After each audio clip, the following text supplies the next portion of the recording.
Hi, this is Ethan Hine. Welcome to Play With Your Music. In this video, we're going to go a little deeper into the white keys of the piano, and we're going to talk about some scales you can get from the white keys other than just regular C major. We're going to be talking about what are called the modes of the C major scale, and the concept might seem like a difficult and a weird one, but on the keyboard itself, it's actually pretty straightforward, so bear with me. The idea here is that we're going to take these 7 notes, the white keys on the piano, and we're going to play them from starting and ending on notes other than C. So when we do that, we're playing what are called the modes of C major, and all that means is we're playing the notes in C major, starting and ending on notes other than C. So imagine you have 7 Scrabble tiles that spell the word respect. Keeping the Scrabble tiles in the same order, but just starting on a different letter, you could spell the word spectre, S-P-E-C-T-R-E, which is the British spelling of the word spectre. You could think of spectre, the British spelling, as being a mode of respect. You could also think of respect as being a mode of spectre. It's the same 7 letters in the same order, just starting on a different point. So that's the idea with the modes of C major. The first mode of C major is C major from C to C. It seems sort of dumb to have a whole separate word for it, but bear with me. The C major scale should be familiar to you by now if you watched the previous video.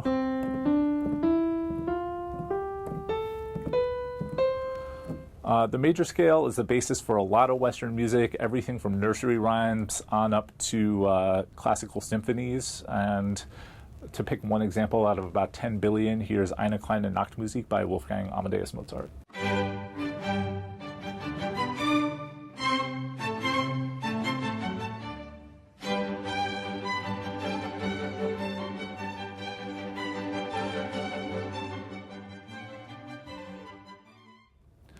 All right, the concept of modes starts to get interesting and useful when we take the C major scale and play it starting on D. So we're treating D as the root, as home base, playing the same notes, but to keep that feeling of D in your head, I'm going to play D in octaves in my left hand here.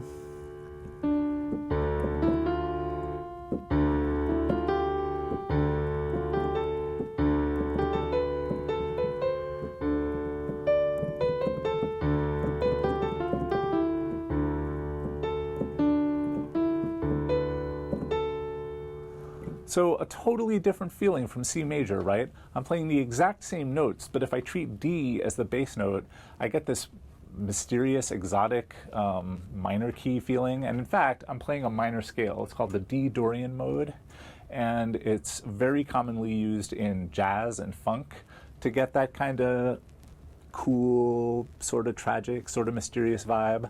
Probably the most famous jazz tune using Dorian is So What by Miles Davis.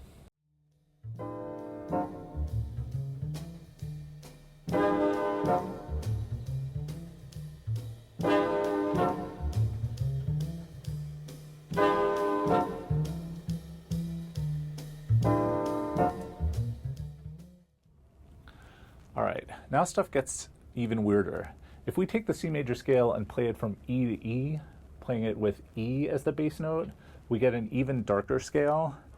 So I'm going to play E in octaves in my left hand.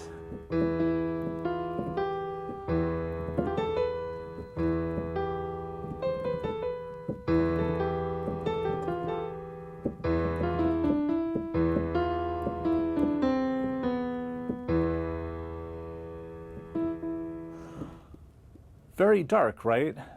Very tragic, and also feels kind of exotic, maybe Spanish. You're not imagining that. This is called the E Phrygian mode, and Phrygian is super widely used in Iberian music, in Spanish and Portuguese music, also Arabic music, music from the Middle East, and it's used in Western music to convey very intense tragedy, for example, in Samuel Barber's Adagio for Strings.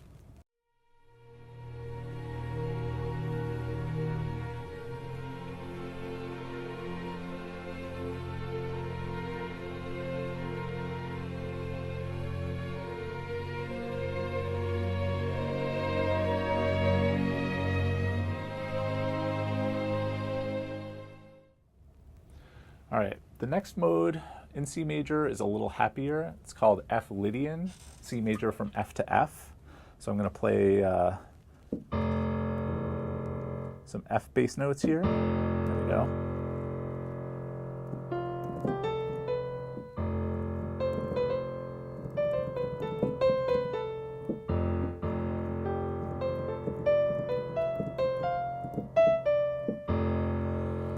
So much happier, right? But it doesn't sound exactly like the major scale. It's a little bit more mysterious, and the reason for that is this note, B natural.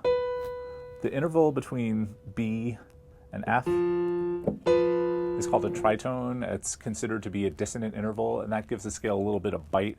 It gives it kind of a mysterious, dreamy quality. Very, very useful for dream sequences, fantasy sequences, things like that. And it was also used by Björk in her song Possibly Maybe. Your flesh finds me out, teases the crack in me, smittens me without. All right, next we come to something that's going to be probably very familiar to you. It's called the G Mixolydian mode, C major scale from G to G. And I'm going to play a G bass note.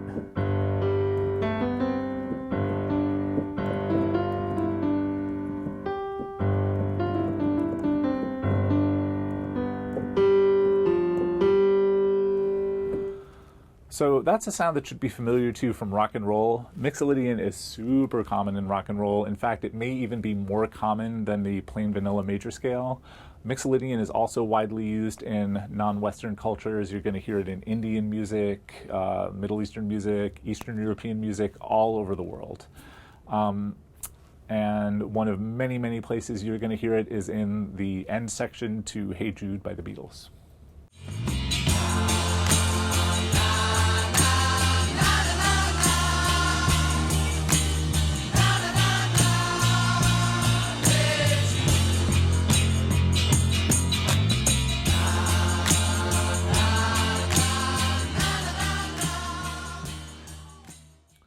Okay, next we've got another sad scale. We've got the A natural minor scale.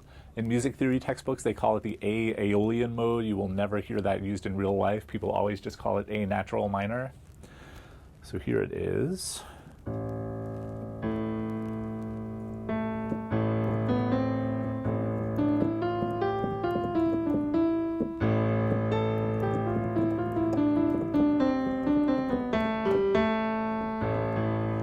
So very sad, right? And it's called the natural minor scale because it's considered to be like the basis of the whole minor key universe. And minor keys are a big subject. We're not really going to get into it, but if you want to get started with minor keys, C major from A to A is a good one. Natural minor also has kind of a Spanish vibe to it. It's used in a very famous kind of flamenco piece called Concierto de Aranjuez, as played here by Miles Davis.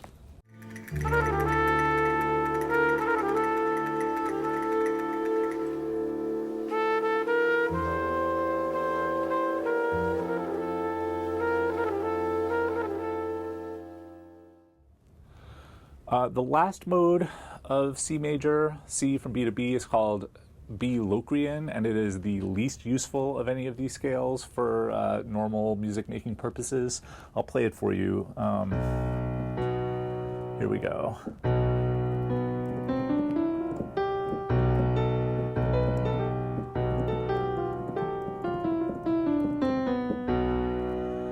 So a very, very dark scale, very unstable feeling.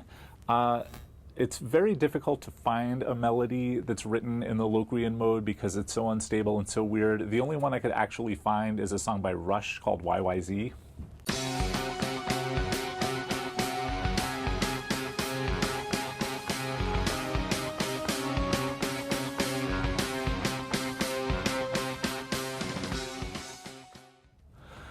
So there we go.